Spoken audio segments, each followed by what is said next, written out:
এবং পিজিটি, কিন্তু সেই 19 সালটা আপনাদের আজকের এই সাংবাদিক সম্মেলনে আমরা ত্রিপুরা টেট টিচার্স ওয়েলফেয়ার অ্যাসোসিয়েশনের পক্ষ থেকে আগত সমস্ত সাংবাদিক ভাই বন্ধুদের এই অনুষ্ঠানে স্বাগত জানাই। আপনারা জানেন আমরা 2017 সাল থেকে এই প্রোগ্রাম শুরু করেছিলাম নবীনবরণ উৎসব। 2017-র পরে 18 সাল যারা যারা নিয়োগ হয়েছিল টেট 1, টেট 2, STGT, STPGT, তাদেরকে 2018 সালের 12 ডিসেম্বর অনুরূপ একটি অনুষ্ঠান তুলসীবতী বালিকা বিদ্যালয়ে আমরা করেছিলাম। সেখানে রাজ্যের মাননীয় শিক্ষামন্ত্রী উপস্থিত ছিলেন। এমনিভাবে আমরা এবছর গত 2 বছর করোনার জন্য 2021 এবং 20 সাল আমরা যারা যারা নিয়োগ হয়েছিল তাদেরকে সেই অনুষ্ঠানে বরণ করতে পারিনি।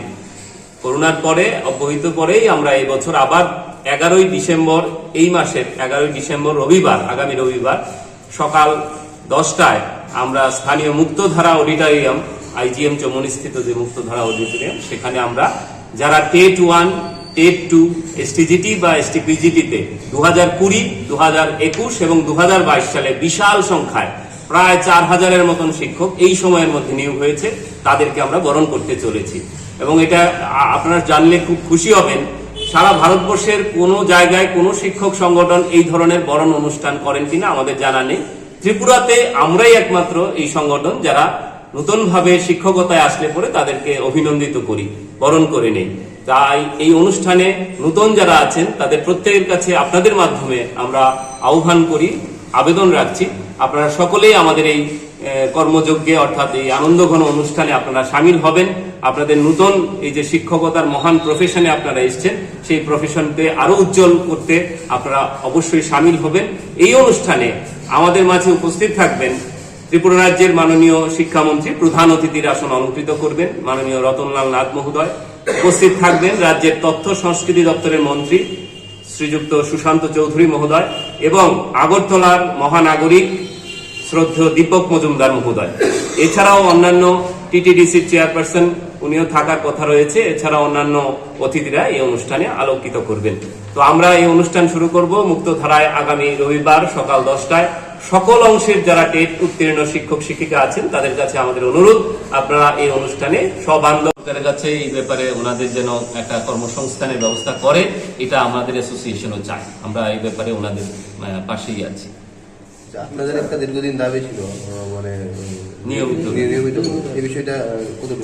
দেখুন, এখানে যারা আমরা আছি এই যে 6 জন, আমরা প্রত্যেকেই নিয়মিত বেতনক্রম এখন থেকে পাচ্ছি। কারণ আমাদের পূর্বতন সরকারের যে সিস্টেম ছিল, যে 2007 সালের যে রিক্রুটমেন্ট রুলস, সেখানে 5 বছরের ফিক্সড প্রথা, অর্থাৎ গ্রুপ সি এবং গ্রুপ ডি, তারা এই চাকরি করতে আসলেই ত্রিপুরাতে তাদেরকে 5 বছর স্থির বেতনে থাকতে হবে। এই ফর্মুলা থেকে আমরা কিন্তু এখন উত্তরণ পেয়ে গেছি, অর্থাৎ আমাদের সবার এখন রেগুলার স্কেল, আমারও এই মাসে হয়েছে।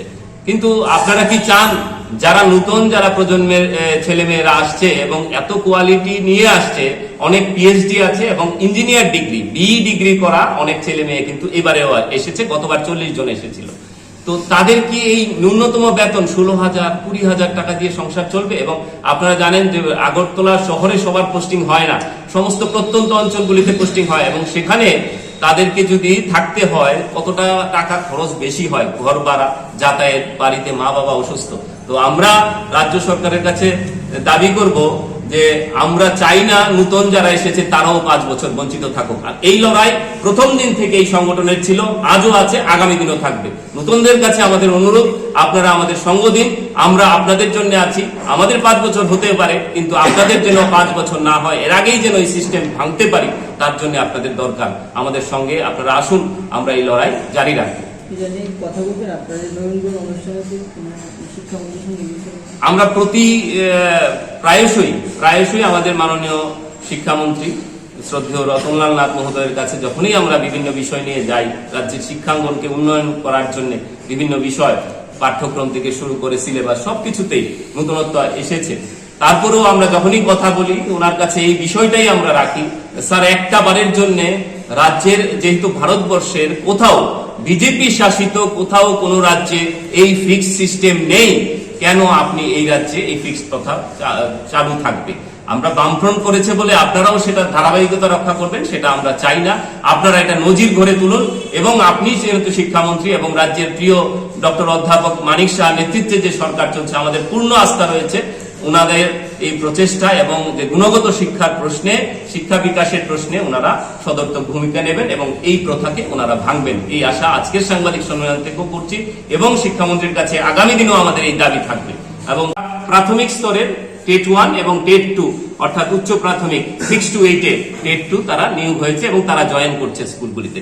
আমরা আশা করি রাজ্যের যে ভ্যাকুয়াম তৈরি হয়েছিল শিক্ষক স্বল্পতা, আপনারা জানেন 10,323 ভাই বোনরা আমাদের মধ্যে নেই, তারা শিক্ষকতা প্রফেশনে নেই, তাদের জায়গায় যে একটা শূন্যতা তৈরি হয়েছিল সত্যি সেই শূন্যতা ঘোচানোর জন্য রাজ্যের শিক্ষা দপ্তর উদ্যোগ হয়েছেন এবং ইতিমধ্যেই আমরা লক্ষ্য করেছি আমাদের সংখ্যা 8,000-এর উপরে চলে গেছে। 8,000 এই মাসের 8 তারিখের মধ্যে 8,000 শিক্ষক, টেটে উত্তীর্ণ শিক্ষক সারা রাজ্যে কর্মব্যস্ততায় তারা থাকবেন।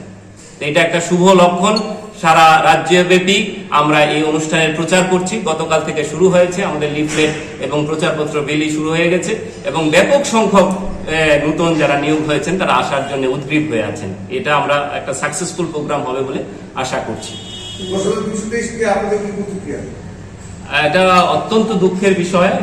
আমরা যেহেতু শিক্ষক, আমরাও চাই তাদের কিছু একটা হোক, কারণ 10,323-এর ভাই বোন আমাদেরই ঘরের ভাই বোন, তাদের এই যে অঘটন ঘটলো মাননীয় সুপ্রিম কোর্টের রায়ে, এবং আপনারা জানেন পূর্বতন যে সরকার, আমি এই কারণে ওপেনই বলতে চাই, তাদের একগুঁয়েমির কারণে, একগুঁয়েমির এই কারণে বলছি, ওপেন সিক্রেট এটা আপনারাও জানেন, ওই সময়ে 56 জন শিক্ষক তাদের বিরুদ্ধে কেস করেছিল।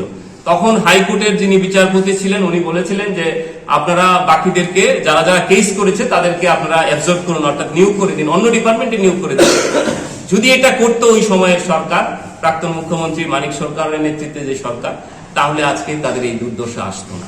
যাই হোক, এই দুর্দশা হয়েছে একটা একগুঁয়েমির কারণে একটা সরকারের এবং জেদের কারণে, এবং পরবর্তী সময়ে সুপ্রিম কোর্ট তাদের পুরো প্রক্রিয়াকেই বাতিল বলে ঘোষণা করেছেন। এটা অত্যন্ত দুঃখের এবং আমরা খুবই মর্মাহত রাজ্যের এই 10,000 ফ্যামিলির প্রতি, এবং তাদের মধ্যে প্রায় 100-150-র মতন আমাদের বন্ধু ভাই আজকে আমাদের মধ্যে নেই, তারা প্রয়াত হয়েছেন বিভিন্ন কারণে। তো তাদের স্মৃতির প্রতি আমাদের শ্রদ্ধা রইল।